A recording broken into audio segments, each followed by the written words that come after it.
Bismillahirrahmanirrahim. Assalamualaikum warahmatullahi wabarakatuh. Waalaikumsalam. Alhamdulillah. Iyyaka na'budu wa iyyaka nasta'in. Nahmaduhu wa nashkuruhu wa na'buduhu wa la nusyriku bihi syai'an 'abadan. Asyhadu an la ilaha illallah wahdahu la syarika lah irghaman liman jahada bihi wa kafar.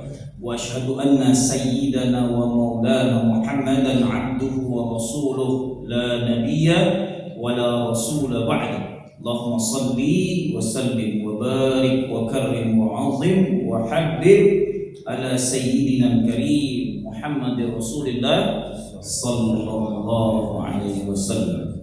Rabbi shrah li sadri wa yassir li amri wa hlul 'uqdatam min lisani yafqahu qawli.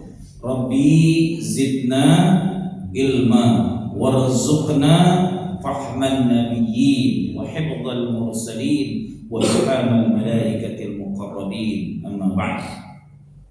Bapak Ibu, kabarnya sehat? Alhamdulillah. Pokoknya walaupun sakit bilang aja sehat. Insyaallah gugurin dosa. Nikmati aja sisa-sisa umur ini. Semoga akhir hayat kita husnul khatimah. Amin. Tapi Bapak Ibu yang dimuliakan Allah, kajian kita sudah berjalan hampir tahun ketiga.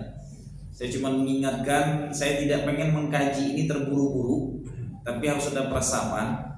Bahkan ayat demi ayat yang kita kaji itu sebenarnya, karena nanti kan kita dipisahin, ada dua, ada fase makiyah, ada fase madaniyah. Surat Al-Kahfi itu fase makiyah, dan itu dalam kondisi terpepet banget diturunkan ayat itu, biar jadi kekuatan. Karena ada 3 mukjizat besar peradaban orang-orang terdahulu. Dan tolong diingat, ketika kita membaca sirah Rasulullah, isi Al-Quran pun lebih dari sepertiganya, hampir 50% lebih isinya sirah. Jadi kalau kita bicara tentang Al-Qurannya saja isinya sirah, maka jangan baca Quran cuma baca Arabnya saja, sering-sering baca artinya. Karena sirah itu kisah. Setiap kisah itu ada ibrah, pasti ada hubungan dengan hidup kita. Kenapa Al-Kahfi harus diturunkan dalam kondisi tahun ke-4 sampai tahun ke-6 setelah nubuah? Karena fase paling sengsaranya hidup. Dikasih kekuatan di situ. Diingatkan, ada yang lebih parah dari ente, dikejar-kejar sampai harus dibunuh oleh kedua. Sampai Allah tidurkan selama 309 tahun sama anjingnya lagi gitu. Terus nanti diajarin pula, ada nabi yang belajar dengan Nabi Khidir gak lulus gitu. Ada orang yang sangat kuat nolongin kaum yang sangat bengis, Nabi Allah Alexander the Great kata orang-orang bule itu. Zulkarnain. Ada 3 besar sirah dalam balik itu semua. Dan itu diberikan ketika kondisi sedang sengsara banget dakwah. Belum lagi kita buka Al-Quran. Silakan buka surat Al-Baqarah ayat 146.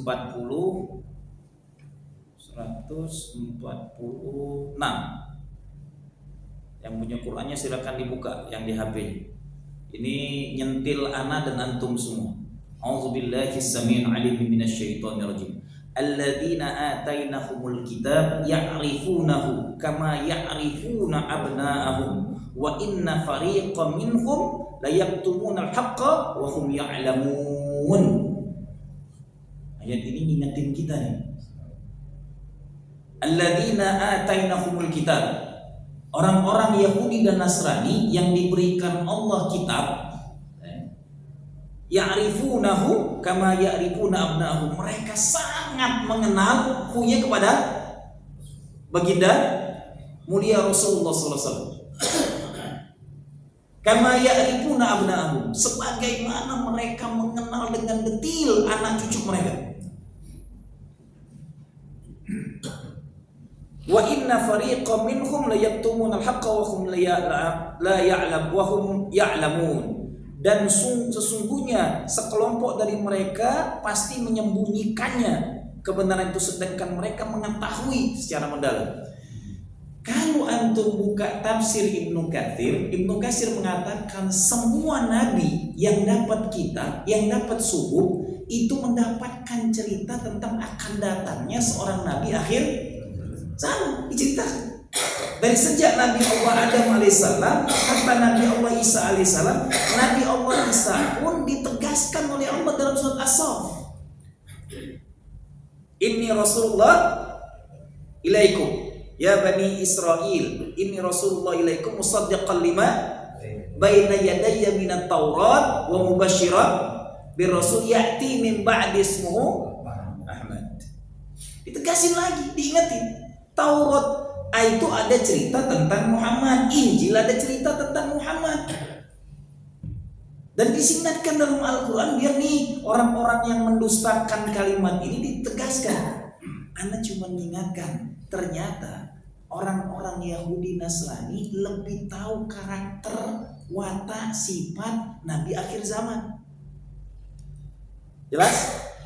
Singgungannya di sini pertama, antum lihat nanti. Nanti ada pertanyaan keduanya, kenapa Rasulullah ketika awal-awal dakwahnya tidak ditemukan dengan Yahudi? Bilang kalau ketemu dari awal Yahudi bahaya kacau balau nih. Makhluk satu ini rusak semua hal nih. Nggak ditemukan. Tapi lihat nanti sirahnya dari kecil sejak awal diajak berdagang umur berapa? 12 tahun. Kalau 9 masih dengan kakeknya. Dia berdagang diajak oleh pamannya. 12 tahun diajak berdagang ke Syam. Jalan kaki, jaraknya bukan 1000, 2000, 3000 kilo. Ada yang naik unta, dia menjalan kaki. Bayangin antum, menempa seorang nabi hebat itu bukan leha-leha. Gembala kambing. Anak kita sekarang kambing aja gak tahu. Kasihnya susu sapi lagi. Yang udah saya bilang anak Yahudi semua kita. Al-Baqarah untuk Yahudi bahkan yang umat Islam. Jelas? Nah, antum lihat di sini. Orang-orang Yahudi Nasrani lebih tahu tentang mereka kenal Rasulullah itu sebagaimana mereka kenal anak cucu mereka. Afwan, antum punya anak cucu kan? Bagaimana kita kenal anak cucu kita? Wataknya, sifatnya, tanggal lahirnya, kehidupan hariannya, semuanya sampai mendalam secara batinnya. Tahu semuanya, jawabannya pun tahu. Yang satu ini wataknya gini, punya anak 3 masing-masing wataknya. Benar? Ada yang baik banget, ada yang jahil, na'udzubillah, ada yang bandelnya kebangetan, sudah paling disayang masih pekat gitu. Ada gak? Ada kayak gitulah anak. Ya Allah, kesel banget gua. Itu ujian ente, nikmatin aja. Anak kan yang sama gitu. Nah, Allah ingetin, Bani ini yang terdahulu tahu dia. Makanya cuma nanya ke antum, bayangin orang-orang terdahulu kenal Rasulullah itu sampai mendetil. Artinya ketika ketemu pendeta di Syam, siapa nama pendetanya? Bukhairah. Itu detil banget tahu. Nggak mungkin satu-satunya makhluk yang duduk di bawah pohon itu cuma Nabi. Dan dia hanya Nabi akhir zaman. Sudah itu apa yang ditanya pertama kali? Suruh buka baju. Mungkin nggak suruh buka baju kalau dia nggak kenal cirinya. Hah? Jelas? Maka Anda cuma ngingetin antum semua. Kalau kita umat Muhammad tidak mengenal Rasulullah lebih hebat daripada mengenal anak-anak kita, kita malu dengan Yahudi dan Nasrani. Kenal doang mereka. Kita bukan lagi kenal, ngamali di semua amalan Rasul. Cum yang punya buku sirah di rumahnya. Mulai diam. Cum. Teboga. Tegaduh. Waduh, gimana mau kenal Rasul tadi? Al-Quran aja bingung. Kalau antum nggak punya bika sirah, bagaimana akan mengenal kedalaman Rasul? Cuman ceramah Ustadz tiap sebulan sekali cukup. Nggak bisa, dia harus dikaji terus, dibaca terus, didalami terus, agar kenalnya itu mendalam banget dengan makhluk satu ini. Karena singgungannya nyindir, ini ayat ini sindiran untuk anak dengan antum. Hei muslim, orang-orang ahli kitab sebelum ente kenal dengan Rasulullah itu sebagaimana mereka kenal seperti anak cucu mereka. Ngenalnya ke watak-watak paling detilnya, cirinya, sifatnya, tingkahnya. Kalau dia bukan nabi gak mungkin hidup di pohon itu. Kalau dia bukan nabi gak mungkin jalannya diawanin oleh awan, gak kepanasan. Mereka tahu semua Tetapi hebatnya lagi, pertemuan Rasulullah sebelum jadi nabi dan sebelum hijrah ke Madinah hanya ditemukan dengan orang-orang Nasrani.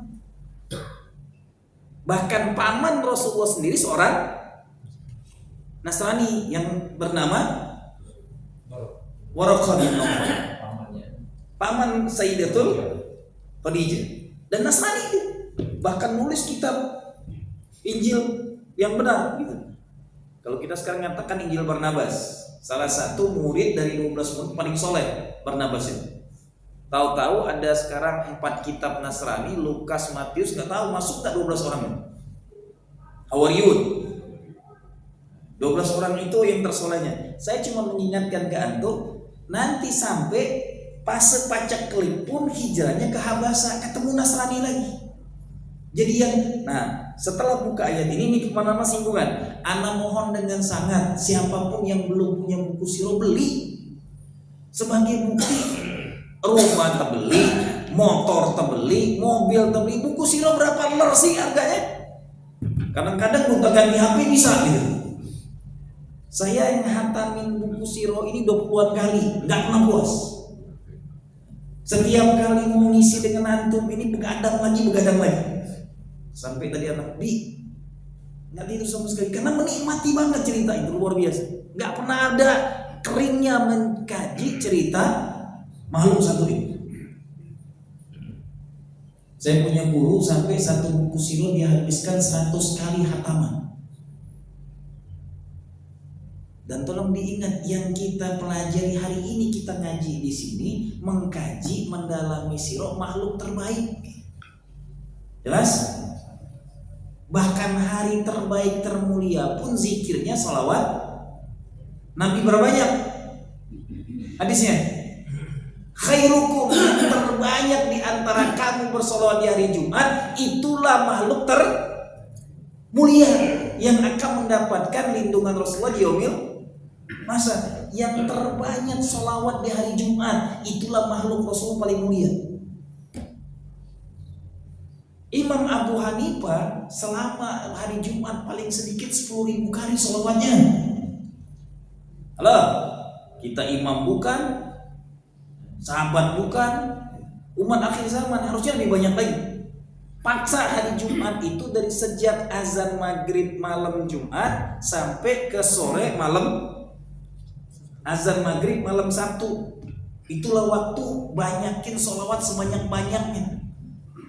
Ngaji sirah sekarang pun mengkaji orang mulia. Semoga kita menjadi mulia, amin ya rabbal alamin. Rumah-rumah yang gak ada buku sirahnya, bagaimana rumah kita akan mulia? Tujuannya bukan cuma ngaji di sini, dibacain ke anak-anak kita.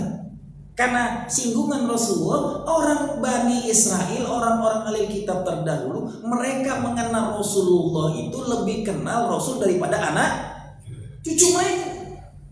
Jadi ini nyinggung anak dengan antum. Kita harus lebih kenal Rasul dibandingkan anak cucu kita. Nanti Allah tegaskan di surat Al-Ahzab ayat 6, An-Nabi aula bil mu'minin min anfusihim. Untuk kita sekarang, Nabi itu lebih skala prioritas dari orang-orang beriman dari dirinya. Nggak penting diri kita ini, lebih penting Rasul. Nggak ada artinya hidup kita ini kecuali yang paling utama Rasul. Itulah yang dilakukan oleh sahabat terdahulu. Lebih baik dia mati untuk Rasulullah, ngelindungin Rasulullah. Lihat ketika perang Uhud. Kalau tidak ada tameng seorang yang sampai 90 tusukan pedang, Thalha bin Ubaidillah, tutupinya habis-habisan, tapi nggak mati di situ. Habis badannya. Yang kena cuma satu aja ke gigi Rasulullah, satu panah yang melesat. Selebihnya dilindungi oleh para sahabat. Saking mereka kenal tubuh Rasulullah itu lebih mulia daripada dunia seisinya. Nah, ini singgungan pertama. Nanti di sini untuk kita semua mohon dengan sangat yang belum punya buku sirah, tolong dengan sangat dibeli. Dan wariskan, wasiatkan kepada anak-anak kita di rumahnya harus punya buku sirah. Dan saya bukan jualan buku sirahnya, bukan. Patutlah umum dimanapun. Tapi di rumah harus ada. Minimal di rumah tuh Quran itu tafsir, harus ada tafsirnya. Buku sirah dengan hadis, sudah itu aja. Buku lain mau terserah. Ini yang minimal. Dalam surat selanjutnya, nah ini baru singgungan paling parahnya nanti di surat Al-Maidah ayat 81. Baru sindiran kaum yang paling bengis setelah tadi mereka kenal dengan Rasulullah. La tajidanna asaddan nas adawatan lil ladzina amanu al-yahud wal ladzina asyraku wa la tajidanna aqrabahum mawaddatan lil ladzina amanu qalu inna nasara. Dzalika bi annahum qissisina war rahban wa annahum la yastakbirun. Sirah kedua ini, ayat ini surat Al-Maidah ayat 81 ngingetin anak dengan antum. Tidak ada latajidanna asaddanna. Sungguh pasti ada kaum yang sangat amat membenci asadun nas, adawatan lil ladzina amanu. Sesadis-sadisnya benci kepada orang beriman. Lihat di sini ayat ini ngingetin anak dengan antum, tidak akan temukan, pasti akan kamu temukan makhluk yang sangat amat benci dengan orang beriman. Apa itu mereka? Alladzina yahudu wal ladzina asyrak. Dua generasi orang Yahudi dengan orang-orang musyrik. Hati-hati, makanya kenapa waktu di Mekah nggak ditemukan dengan Yahudi, karena musyriknya aja udah nauzubillah bencinya. Ini kalau ditemukan dua-duanya bahaya nih. Jadi nggak ditemukan sampai hijrah ke Madinah baru ketemu kaum Bani Israel atau Yahudi. Baru di Madinah ketemu, nggak ditemukan dari awal. Karena kalau dua ini bergabung bahaya. Nah hari ini gabungannya bukan cuma musyrikin dengan Yahudi, bahkan Nasrani pun diajak bergabung jadi satu dengan mereka. Jadi ayat ini ngingetin anak dengan antum. Di keduanya wala tajidna aqrabahum mawaddatan lil ladzina amanu qalu inna nasara. Dan yang tidak kalah lebih penting, akan ada yang sangat dekat dengan kamu, sangat mencintai kamu, lil ladzina, bagi orang-orang alladzina qalu inna nasara. Mereka lah orang-orang Nasrani penolong. Kenapa mereka seperti itu? Allah mengatakan dzalika bi annahum qissisin, karena keberadaan mereka orang-orang Nasrani ini di kehidupan mereka ada para pendeta dan waruhba, para rahibnya, orang-orang yang selalu mendekatkan diri kepada ar-ruhbaniyun. Ruhbaniyun kalau di kitanya, mereka ruhban. Wa annahum la yastakbirun, dan mereka tidak menjadi orang-orang yang takabur. Makanya nanti pun di akhir zaman, yang saya bilang sebelum-sebelumnya, hari ini jumlah umat Islam 2 miliar lebih, tapi jumlah orang Nasrani 2,5 miliar lebih. Gabungkan kedua ini nantinya turunnya Nabi Allah Isa, mereka langsung beriman. Dunia langsung gemerlap 5 miliar muslim nanti. Karena emang ayatnya udah diturunkan duluan. Paling dekat dengan umat Islam itu orang-orang Nasrani. Jadi yang pertama tadi di surat Al-Baqarah 146 mengingatkan kita semua kaum ahlul kitab terdahulu sangat kenal amat dekat dengan baginda Rasulullah. Dan mereka lebih kenal Rasulullah daripada mengenal anak cucu mereka. Nyinggung anak dan antum. Setiap kita mengenal Rasul harus lebih kenal Rasul dibandingkan diri kita dan keluarga kita. Saya berkali-kali sudah ngasihkan contohnya. Kebiasaan Rasul itu pakai siwak. Cum yang sudah ninggalkan pakai odol-odolan. Saya udah alhamdulillah 5 tahun ini sama sekali. Pokoknya setiap hari di sehari 5 kali pakai siwak. Pasti khasiatnya luar biasa. Ini kita pakai sikat giginya pakai plastik lagi. Kalau kayu siwak itu habis dipakai paling 3 hari gunting. Buang bekasnya, ganti lagi. Saking sehat. Ini kadang-kadang 3 bulan, setahun sikat gigi plastiknya diganti-ganti. Wajar aja gigi kita bolong semua. Kumannya kumpul gitu. Mulailah tobat gitu dengan ajaran Yahudi ini. Karena yang punya pertama kali kita kenal sebelum kita lahir, kakek nenek kita sudah kenal produknya Unilever. Dari sebelum kita lahir sudah ada. Dan merek siapa Unilever itu kan gitu. Jelas? Saya berharap dengan kita ngaji sirah ini, amal-amal Rasulullah kita amalkan, yang bisa kita maksimalkan walaupun sekecil apapun, sedikit ini mesti amalkan. Saya kemarin katakan yang tidak pernah ditinggalkan Rasulullah setiap hari itu disunahkan Rasulullah kurma ajwa sehari 7 putih. Kalau nggak punya kurma biasa pun tidak ada masalah.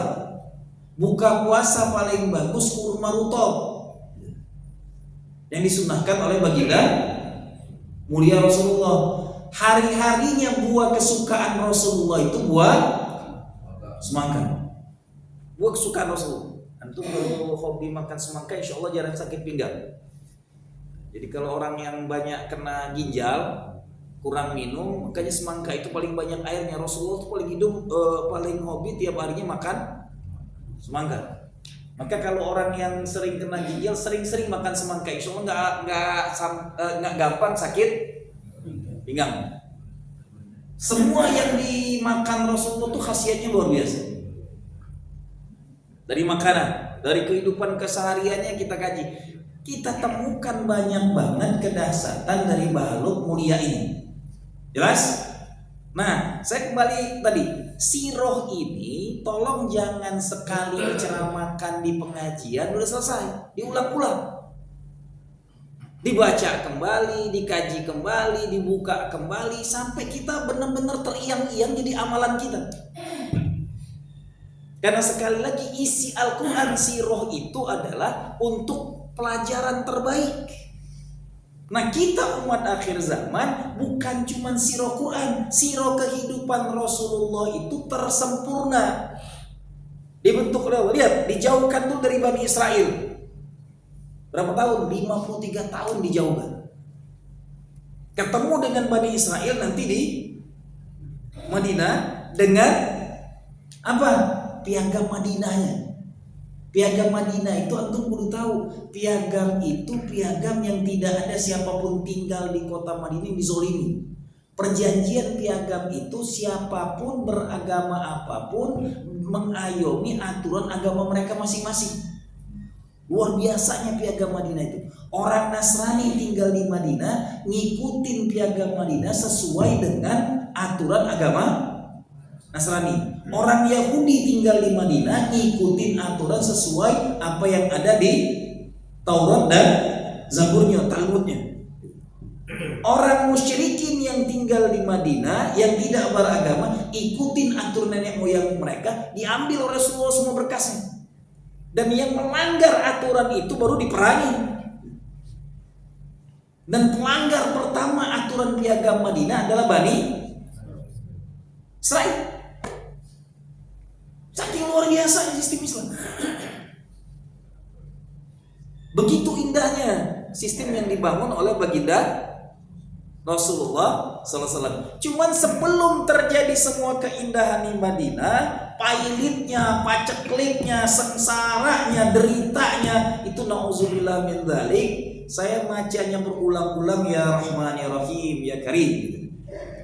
Saya simpulkan lagi, tadi saya baca detil lagi. Ini salah satu bengisnya orang-orang musyrikin itu yang diingatkan tadi. Lihat, la tajidanna asaddan nas.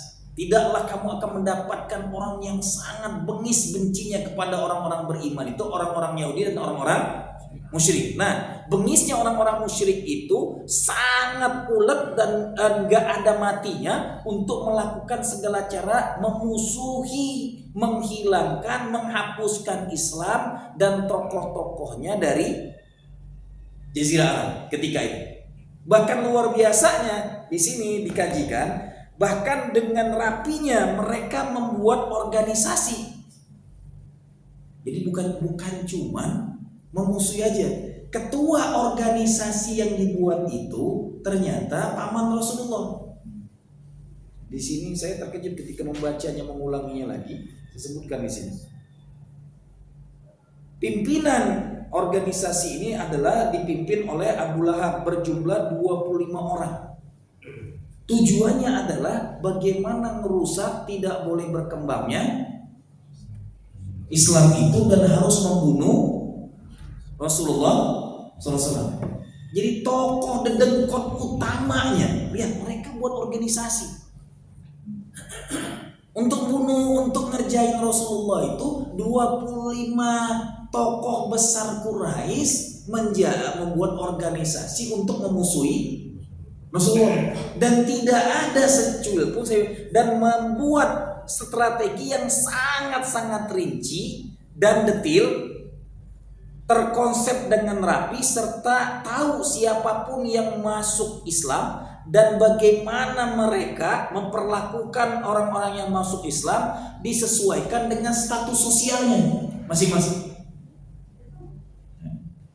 Yang pebisnis, pedagang, pengusaha, dideketin cara pengusaha.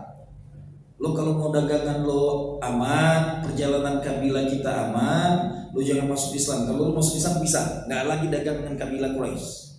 Lo buka lapak sendiri. Semua pengusaha ditakutin tuh. Yang tokoh masyarakat, kalau ente mau meninggalkan Islam ente, kita siapkan jabatan hebat, pengaruh ente, punya kedudukan, semua dipengaruhi.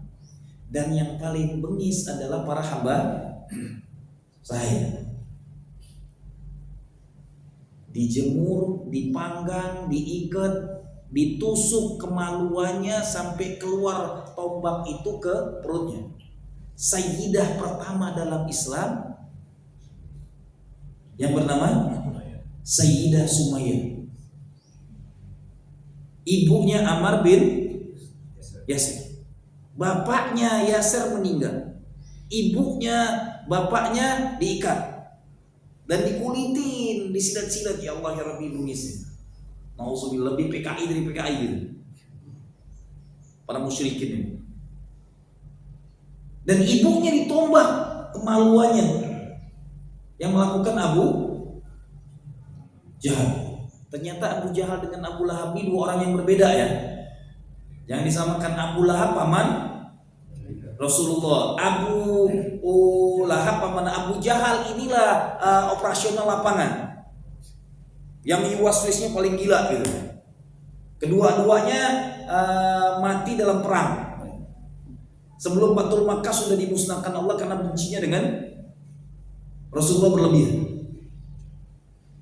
Yang saya cuma ingatkan, fase strategi ini adalah pembinasaan abis-abisan itu terorganisir dengan rapi, dibentuk pengurusannya, strukturnya rapi, ditahuin semua satu persatu, didetilkan. Siapapun yang masuk Islam, 3 golongan ini, saudagar, tokoh, atau mereka hamba saya, yang paling banyak menderita para hamba saya. Nanti dari antara 3 ini, Sayyidah pertama dalam Islam wanita itu Sumayyah, suaminya Yasir. Maka Rasulullah mengatakan, isbir ala Yasir, innahu min ahlil jannah. Berikan kabar kepada Yasir, sungguhnya dia penghuni surga pertama dari kaumku dan bersama istrinya. Tapi nanti anaknya selamat dengan syarat harus mencaci maki Rasulullah dan Islam. Setelah dia selamat, setelah ngatain itu didatangi Rasulullah. Ya Rasulullah, aku dipaksa agar aku tidak meninggal seperti ayah dan ibuku, dipaksa harus mencaci maki engkau dan mencaci maki Islam. Apa? Langsung turun ayat biar Rasul nggak jengkel. Dia mengatakan itu semua untuk menyelamatkan dirinya. Ayatnya pun langsung turun. Hatinya masih tumanina dengan Islam. Karena ibu bapaknya meninggal. Jadi Ammar bin Yasir nggak meninggal. Dua orang tuanya meninggal. Yang lebih dahsyatnya bukan satu, puluhan sampai ratusan para hamba saya. Bilal bin Rabah yang termasuk merasakan derita dari penyiksaan kaum kafir Quraisy. Jadi awal deritanya Bilal itu karena tuanya adalah Abu Jahal yang langsung dimiliki oleh istrinya Abu Jahal, Sumayyah bin Khalaf. Beda Sumayyahnya ini, bukan Sumayyah yang Said ini. Ini istri Abu Jahal. Diikat lehernya, setelah itu kayak binatang, dengan kencangnya dikasihkan ke anak-anak untuk jadi mainan. Ditarik ke sana sini. Terus ditunggangi, ditaikin, nauzubillah min dzalik. Belum puas dengan itu semua, pas lagi panas-panasnya yang sampai mencapai 60 derajat, di badannya ditelentangkan. Ini kalau namanya ditelentangkan di pasir dengan ditimpakan dengan batu. Derita yang terus berkelanjutan, ketemulah dengan Sayyidina Abu Bakar lewat. Diberilah dengan dalam ada dua sirah di situ, yang satu mengatakan kalau Imam Bukhari dibeli dengan 6 gobang dirham. Kalau di sirah lain mengatakan ditukar dengan hamba saya yang punya Abu Bakar Siddiq yang masih musyrik, dimerdekakan. Setelah itu setiap, bahkan kalau di sini Saifur Rahman Al-Mubarakpuri, buku saya tidak sanggup lagi menceritakan derita para sahabat hamba saya dan yang miskin diuji dengan kesengsaraan ketika mereka awal-awal masuk Islam. Sampai dia ngomong situ, saya nggak sanggup menceritakannya. Kesimpulannya, sangat banyaknya para sahabat as-sabiqunal awalun yang secara ekonomi mereka tertindas, ditindas habis-habisan. Tapi ujungnya setelah mereka tertindas itu, yang memerdekakan para hamba saya ini adalah Sayyidina Abu Bakar Siddiq radhiyallahu anhu. Jadi catat Bapak Ibu, tolong diingat, Abu Bakar Siddiq itu bukan cuma infaknya paling hebat, tapi sejarah peradaban dunia pertama di muka bumi. Tolong diingat, peradaban pertama waktu itu belum dikenal membebaskan perbudakan. Abu Bakar Siddiq. Jadi makanya kalau dikatakan tahun 1908 sekian orang-orang Eropa membebaskan perbudakan, bullshit gitu. Malah di negeri manapun mereka memperbudak. Bahkan pembunuhan paling sadis itu adalah dilakukan oleh orang-orang Eropa dengan penjajahan. Bahkan yang paling bengis itu ketika mereka buat negara. Jadi bedanya gini, tolong diingat. Ketika Islam datang ke muka bumi ini dengan ekspansinya, membebaskan huriyah, setiap negeri itu dibebaskan dan mereka otonom ngelola asetnya masing-masing. Tapi ketika Eropa berkuasa, mereka membuat jinsnya, kaumnya di setiap benua. Ini biadabnya orang Eropa nih. Paham antum? Ketika dia ekspansi ke Amerika, membunuh orang-orang India, jutaan yang dibunuh gitu. Ekspansi ke benua Amerika, ekspansi ke benua Afrika, jadilah negara Afrika Selatan, orang-orang hitam dibunuhin jutaan. Ekspansi ke Asia, ini jenisnya sama, orang Eropa semua, orang Papua Nugini Yang kulit hitam juga dibantainya bukan sedikit. Dalam sirah dicatat di sana hampir 5 juta orang Papua dibunuh itu untuk membuat negara mereka. Hebatnya orang-orang Eropa ini, ketika mereka berkuasa setiap benua, mereka membuat komunitas mereka sendiri dan menguasai wilayah itu menjadi wilayah mereka. Maka untuk ketemu di Eropa mereka udah berkuasa, buat kekuasaan mereka orang-orang Eropa lain ke Amerika, ke Afrika, ke Asia, adanya di tetangga kita ini. Maka hari ini ketakutan Indonesia beli kapal induk, wah stres dia, bahaya ini negara besar satu ini. Ini hebatnya Prabowo, semoga Allah istiqomahkan dia, amin. Baru mau beli aja udah ketakutan orang. Karena emang cara mereka dulu, ini yang harus diingat, Rasulullah mengirim para tentara terbaik ke muka bumi tidak dengan penjajahan, tapi membebaskan negara-negara itu menjadi negara otonom. Jelas? Bahkan sebagian besar negara-negara yang dibebaskan itu malah pernah jadi pusat ibu kota pemerintahan Islam. Jelas? Setelah hampir 30-60 tahun pemerintahan itu ada di Mekah dan Madinah, oleh Bani Umayyah dipindahkan ke Bani Umayyah ke Kufah. Nanti Baghdad oleh Abbasiyah. Abbasiyah pindah ke Baghdad. Nanti hijrah lagi. Pernah khilafah itu ada di Mesir. Itulah di zaman Fatih. Mia, pernah juga khilafah Islam itu ibu kota besarnya ada di India. Itulah yang terkenal dengan masjidnya Taj Mahal. Kekhalifahan udah pernah sampai ke India. Terakhir kekhalifahan itu adalah suku tukang perang yang berkuasa paling lama. Itulah Turki Utsmani. Kerjanya perang terus sebenarnya dulu. Awalnya dikasih oleh kekhalifahan Abbasiyah itu menjaga perbatasan. Ternyata karena dikasih perintah jaga perbatasan makin luas, ujung-ujungnya mereka lah khalifah terlama memimpin kehidupan Islam. Dan mereka tidak ada satupun di antara mereka keturunan dari nasab Arabi. Asli mereka orang Turk.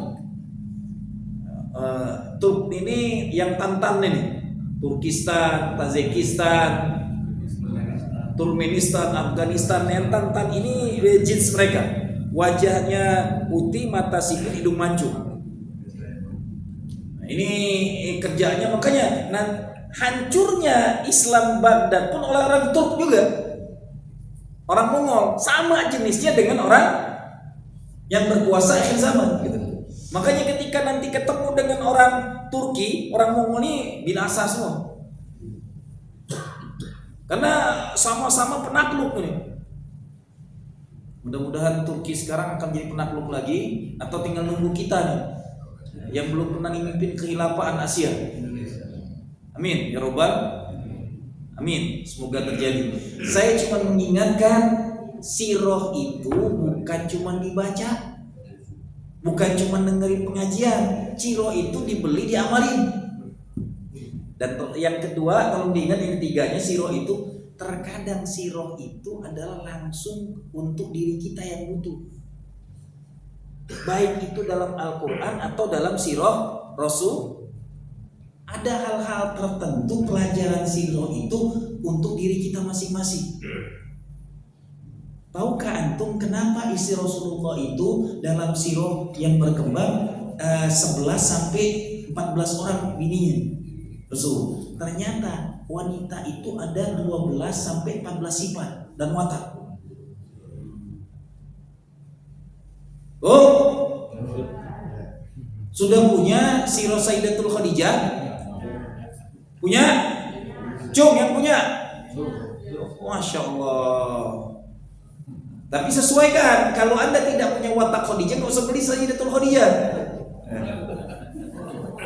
Wanita yang sangat tidak pernah berkata kepada suami sama sekali selama hidupnya. Kalau anda tidak punya sifat Sayyidatul Khadijah, cari istri lain. Istri yang pernah protes itu Sayyidatul Aisyah. Kalau anda intelektual, temperamen, sukanya dengan yang selalu pengen menonjol, baca Sayyidatul Aisyah. Walaupun nanti ujungnya luar biasa wanita. Kalau Sayyidatul Khadijah nggak tepat untuk kita, wanita yang seumur hidupnya tidak pernah sekalipun marah kepada Rasulullah. Sekalipun. Halo? Bu, jangan cuma dibaca. Kalau pengen jadi Sayyidatul Khadijah, wanita mulia, istri soliha itu bukan sibuk dengerin ceramah kemana-mana. Omongan suami itu lebih hebat daripada omongan kiai. Lebih hebat dari omongan ustaz. Oh, langsung tuh aja, seneng aja dia. Sakral omongan suami itu di bawah omongan Allah dan Rasul doang. Kiai pun kalah. Kadang-kadang dengan ustaz, dengan kiai ditanya, dengan suami Allah.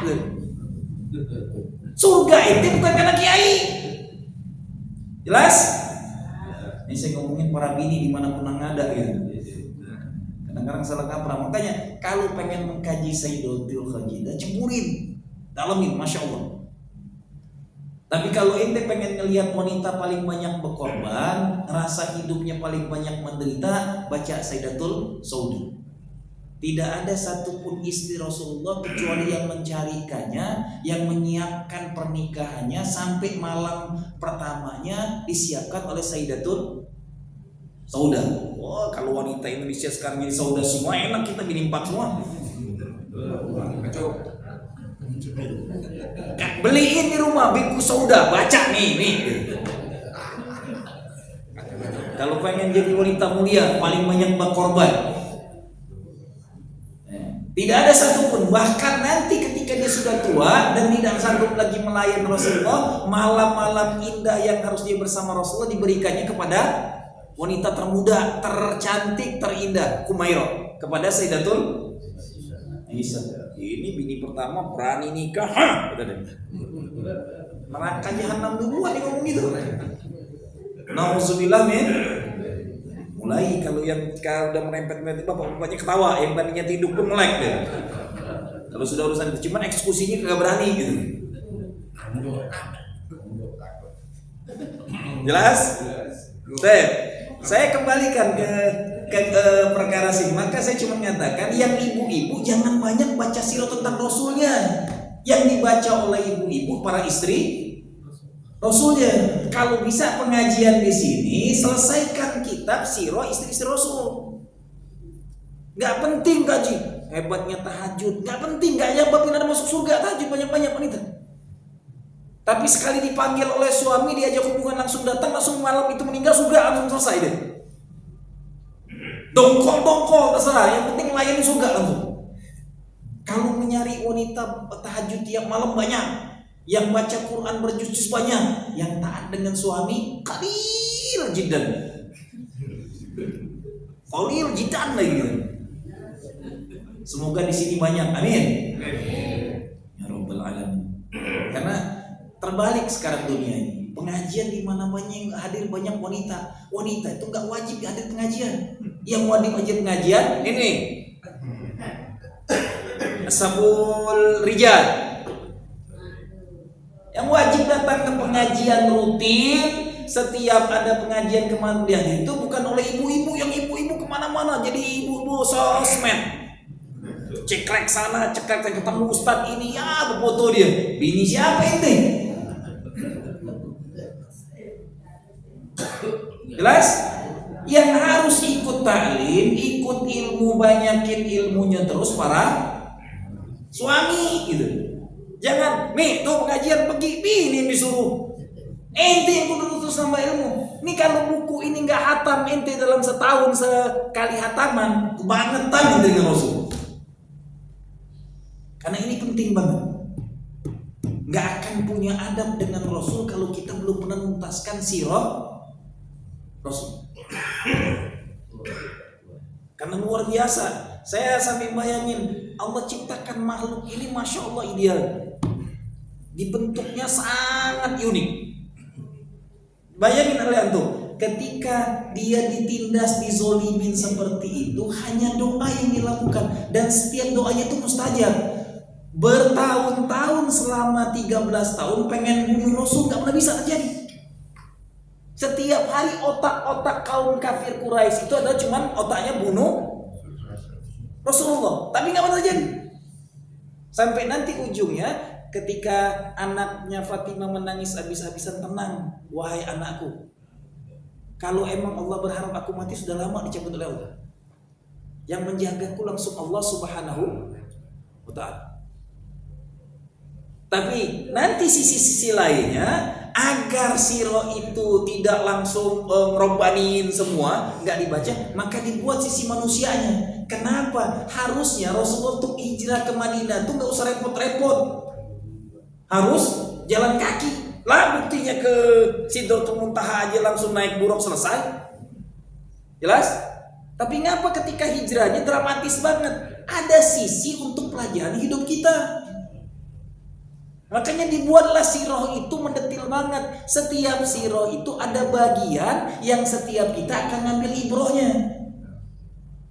Jelas? Ada ujian-ujian, setiap kita itu pasti punya ujian. Gak mungkin gak? Balik lagi, ada makhluk ujiannya lebih parah dari ente. Begitulah indahnya sirah dibuat oleh Allah. Nah, ujian terberat itu saya ulang berkali-kali, tolong dibaca. Tahun ke-4 sampai tahun ke-10 itu ujian terberat kehidupan Rasulullah dan para sahabatnya. Pengikutnya pun paling sedikit. Fase taksis ini paling berat. Pengikutnya pun paling sedikit. Deritanya pun paling bengis. Nauzubillah min dzalik. Jadi kalau sampai ada sekarang mengatakan derita yang dirasakan oleh sahabat Rasulullah itu, itulah yang sekarang dirasakan dengan Ahlul Gaza, mungkin iya. Jadi kalau mereka sudah merasakan deritanya para sahabat, mulialah Ahlul Gaza. Kalau pengen masuk surga yang termulia sebagaimana Sumayyah dengan Yasir, deritanya antum bayangin, suaminya disilet-silet sambil digantung, istrinya ditombak. Dari kemaluan lagi nombaknya, iblisnya kafir Quraisy itu. Nauzubillah min dzalik. Begitu dahsyatnya deritanya gitu. Dan itu berlangsung bukan sehari dua hari, bertahun-tahun. Ketika sudah nggak tahan disuruh hijrah, hijrahnya ke kampung orang-orang Nasrani. Gitu. Nanti ketika mereka kumpul lagi, buat kesepakatan tahun ke-6 Hijriah. Itu yang luar biasa. Ketika mereka makin bulat, makin besar, mengajak kabilah untuk menyepakati membunuh Rasulullah dengan strategi paling gitu, didatanginya Abu Thalib duluan. Tidak deal dengan Abu Thalib, mereka buat siasat. Cara Allahnya luar biasa. Ketika mereka lagi sibuk-sibuk pengen bunuh Muhammad, dimunculkan dua tokoh hebat Quraisy masuk Islam. Nih, makanya di tiap derita yang parah Allah berikan reward yang indah.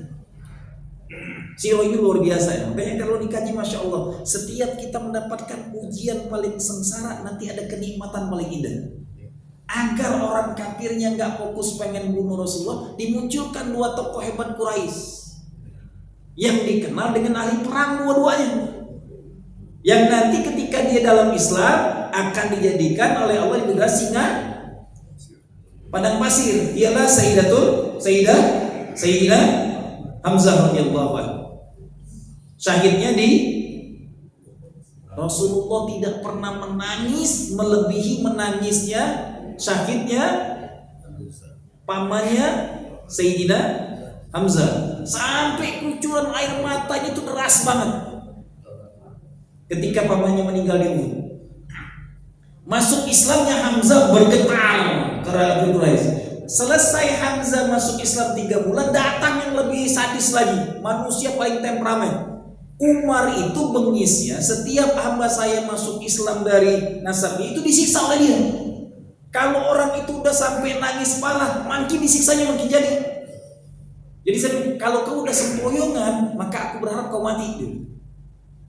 Saking bengisnya Umar menyiksain para hamba saya. Bukan cuma hamba saya, adiknya sendiri dengan iparnya sendiri ketika dia tahu masuk Islam dijoktosin.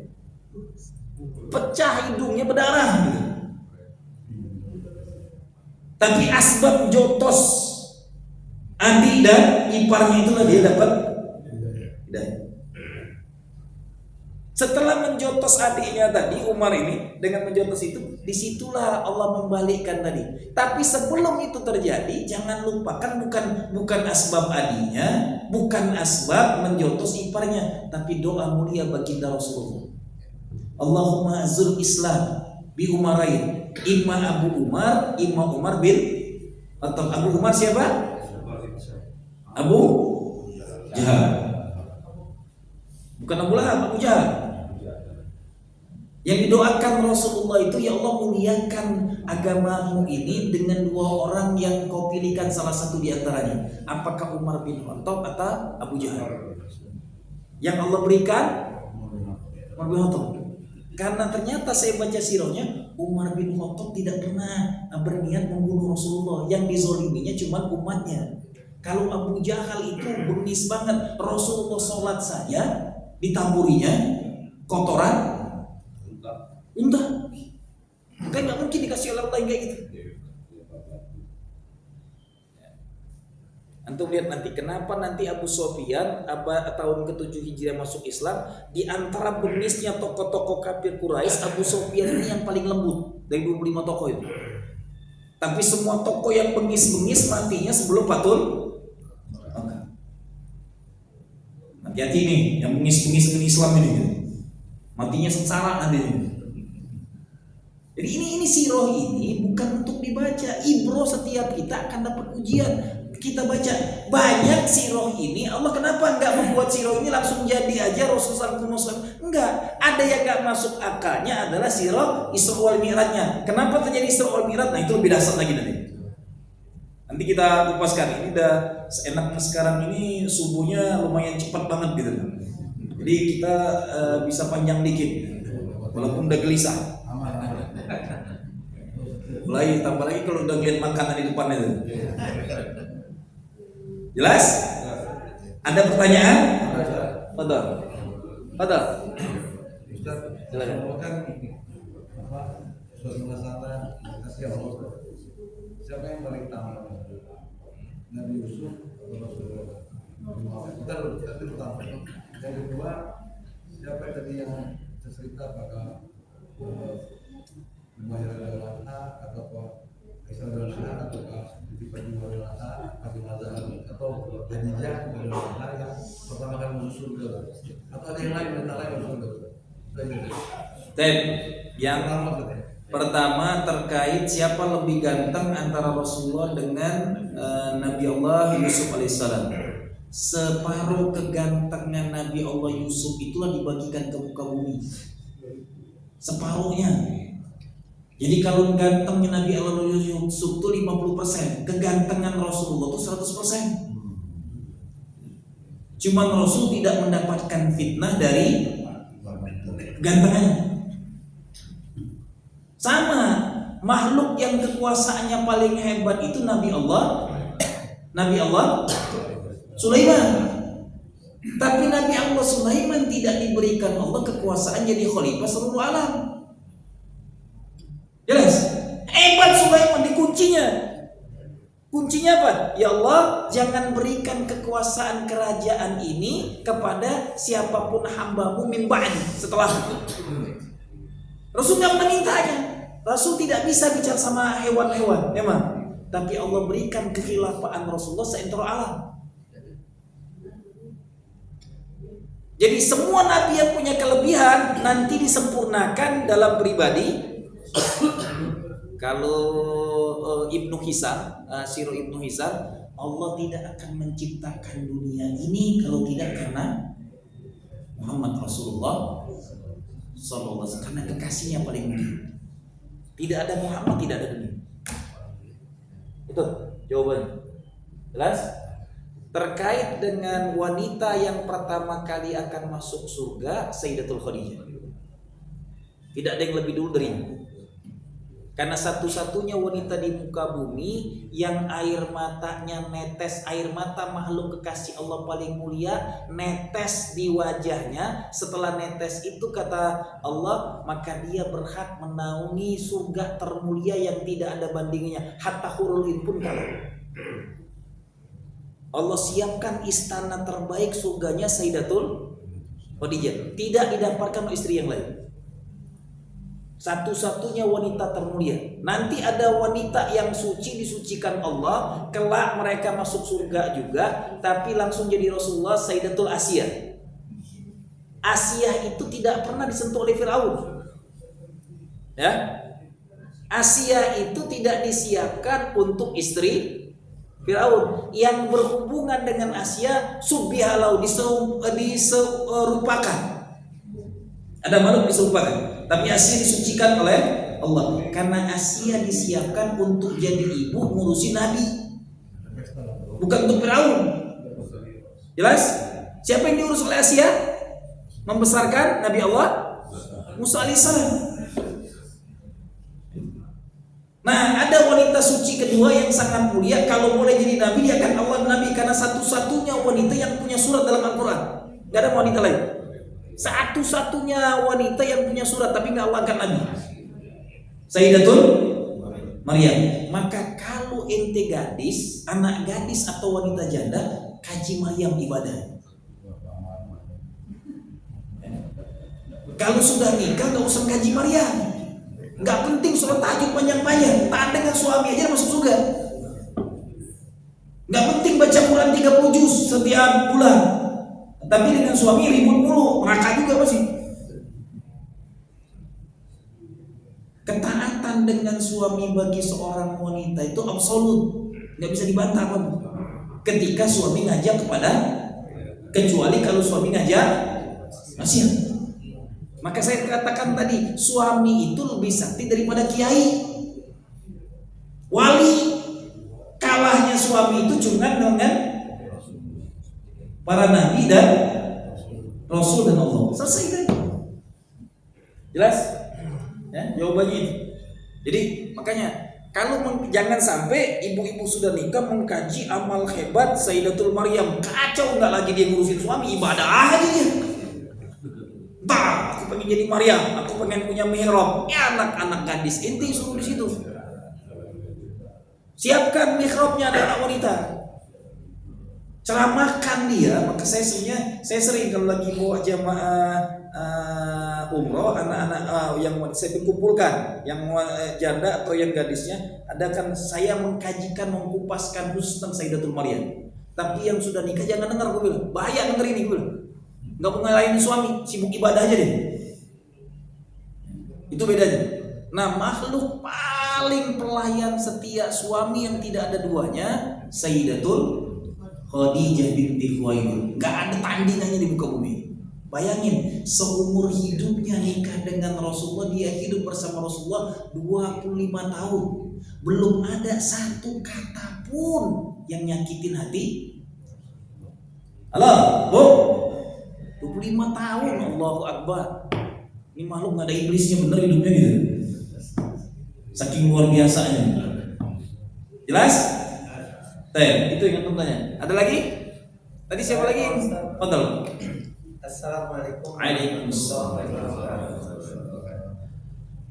Mengikuti kajian surah Nabawiyah atau surah Rasulullah, ini mengingatkan bahwa kita bersyukur kepada Allah bahwa dibandingkan dengan para rahi yang Taurat dan Injil yang katanya mengenal sifat Rasulullah seperti mengenal anak dan cucunya, bahwa kita lebih beruntung karena hidayah insya Allah pada diri kita. Karena mereka sepertinya tidak memperoleh hidayah, karena mereka mungkin juga nggak berdoa yang qalibal qulub, jadi yang tidak membolak-balikan hati, tapi kecenderungan mereka gengsi untuk mengakui Rasulullah, apa seperti itu.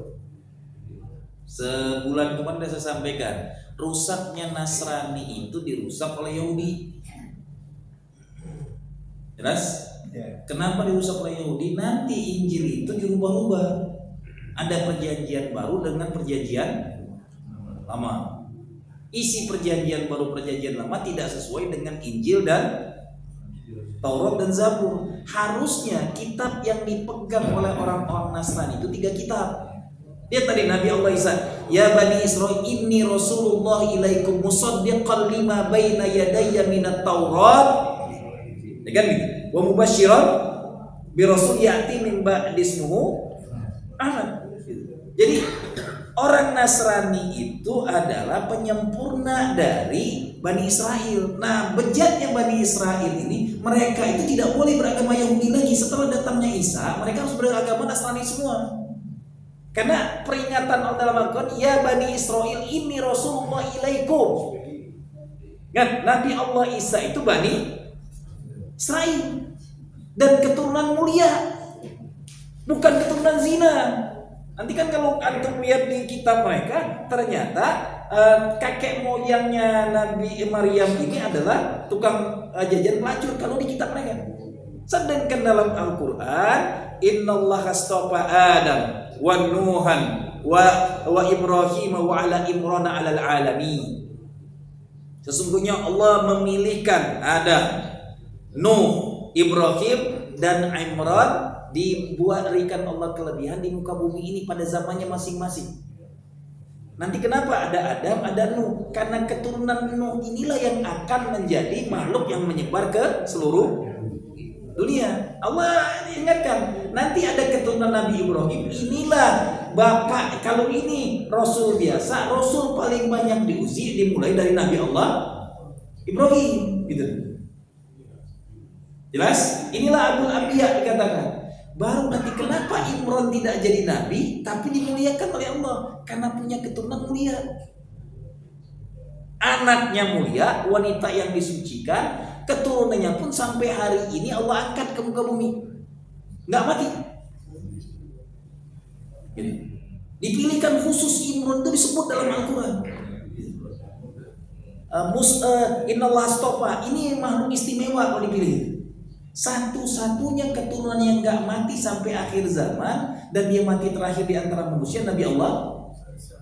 Ingat, keturunan Rasul terakhir khalifah kita yang nanti akhir zaman adalah Muhammad bin Abdullah. Itu keturunan Rasul gitu. Dimati itu.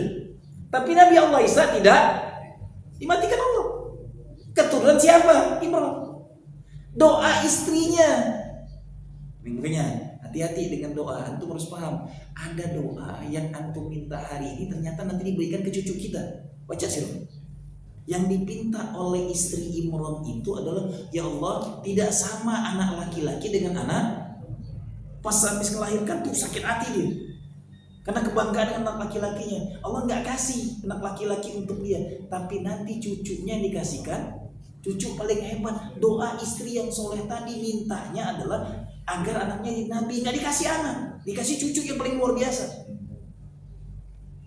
Maka minta itu jangan sungguh kok nggak dikasih-kasih. Hari ini mungkin ente nggak dikasih.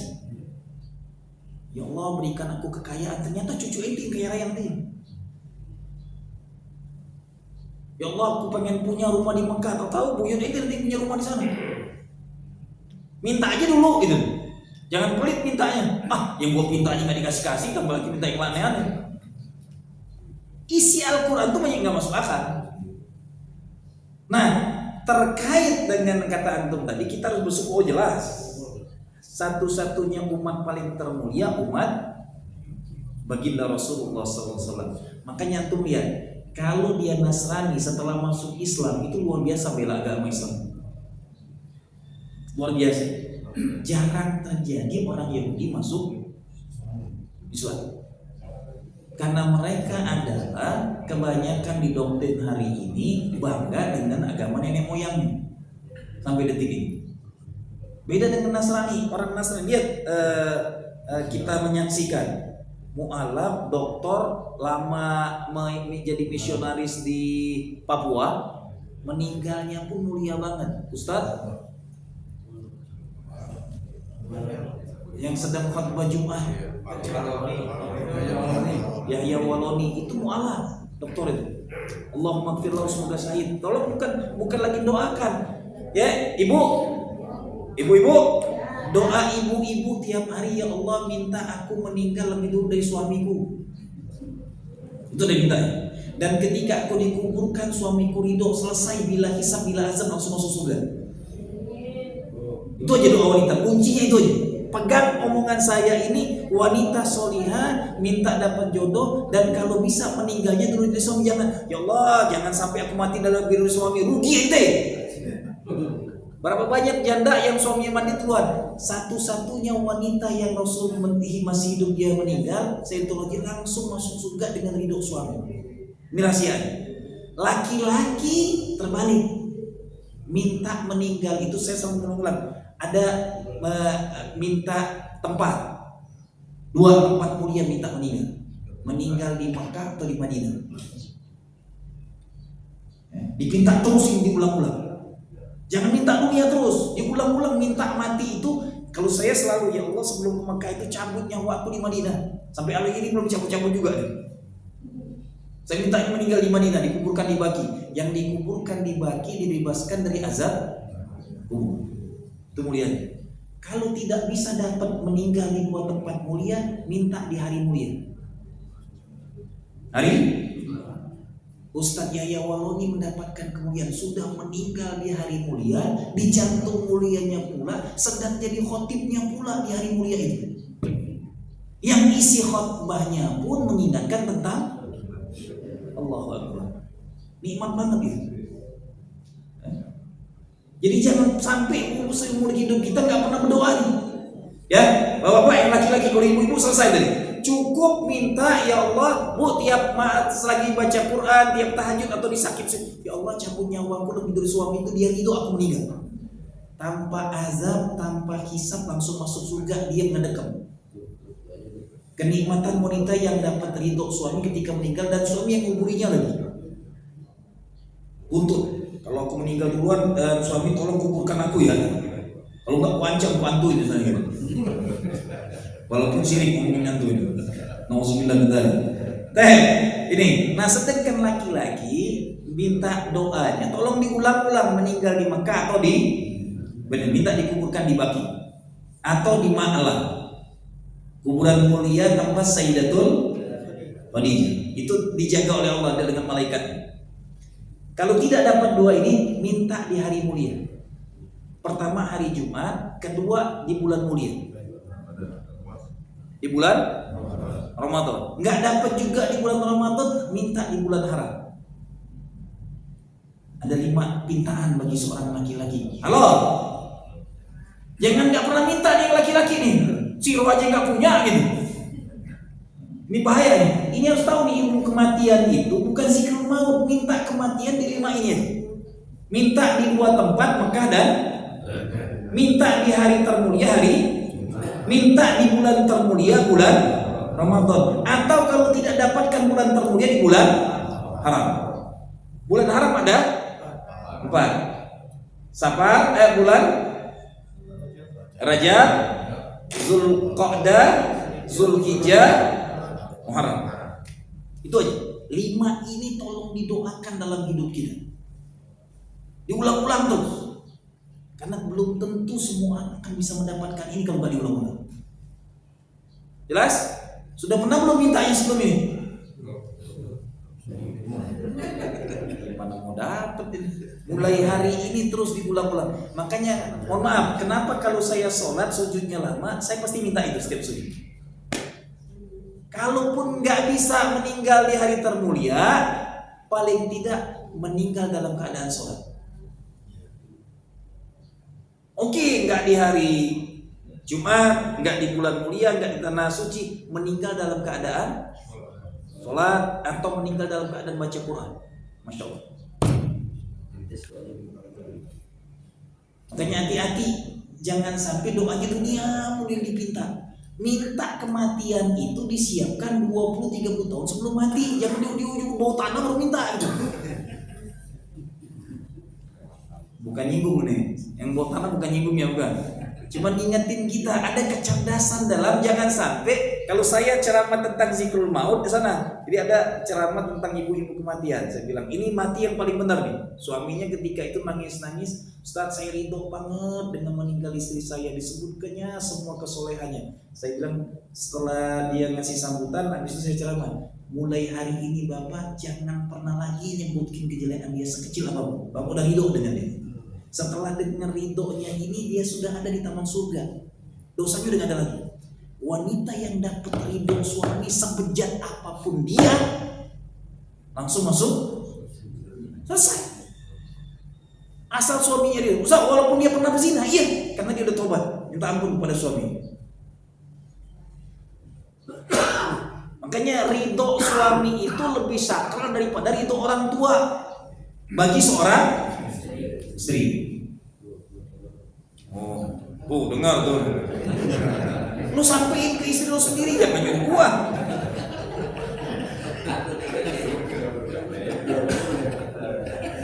Kayaknya dendam banget sama bininya. Yang mana sih bininya? Bawa sini.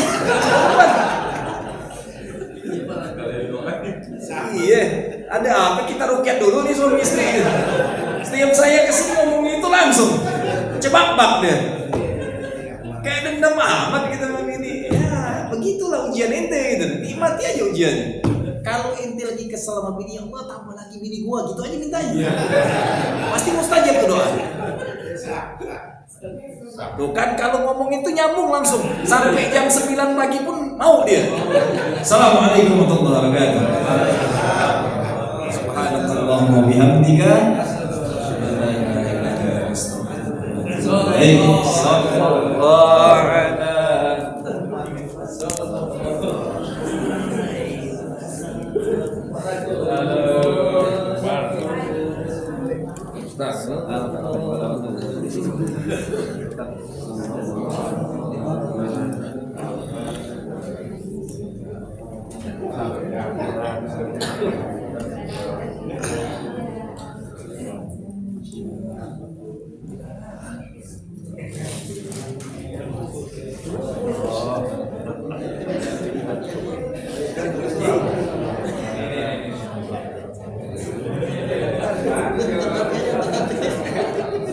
Parah aja nih doanya.